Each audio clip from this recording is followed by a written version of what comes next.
एक लड़का रोज रात 12 बजे नोटिस करता है कि उसके पड़ोसी के घर से लगातार मांस काटने की आवाज आती और साथ ही बहुत ही अजीब और बदबूदार गंध भी। इसलिए वह हर रात खिड़की से झांक कर पड़ोसी के घर की तरफ देखता।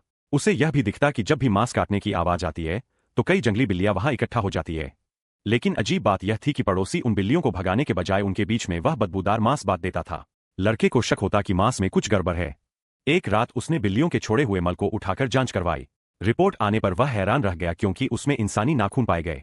अब वो और भी डर गया और सोचने लगा कि पड़ोसी आखिर कर क्या रहा है। फिर एक रात लड़के ने घर की सारी लाइटें बंद कर दी और चुपचाप रुक गया।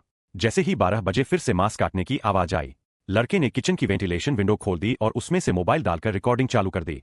लेकिन वीडियो में किचन बिल्कुल खाली दिखा। तब उसने मोबाइल वहीं रख दिया और पड़ोसी के घर की खिड़की पर 3 सिक्के फेंक दिए। अचानक मांस काटने की आवाज बंद हो गई। लड़के ने मोबाइल निकालकर वीडियो देखा तो उसमें एक और चौंकाने वाली बात दिखी।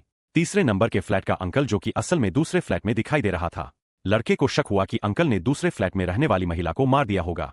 डर के बावजूद वो हाथ में लोहे की रड लेकर तीसरे नंबर के फ्लैट पर गया।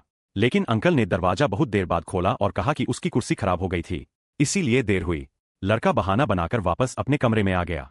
अब वह सीधे अलमारी के पास गया जहां से वेंटिलेशन विंडो। तभी उसे समझ आया कि तीसरे फ्लैट का अंकल अलमारी के पीछे से रास्ता बनाकर दूसरे फ्लैट में जाता है। लड़के ने अपने अलमारी के पीछे देखा तो वाकई एक खाली जगह थी, लेकिन उसे नहीं पता था कि पीछे से अंकल अब उसे मारने की तैयारी कर चुका है। लड़का समझदार था, उसने तुरंत रुकने का फैसला लिया।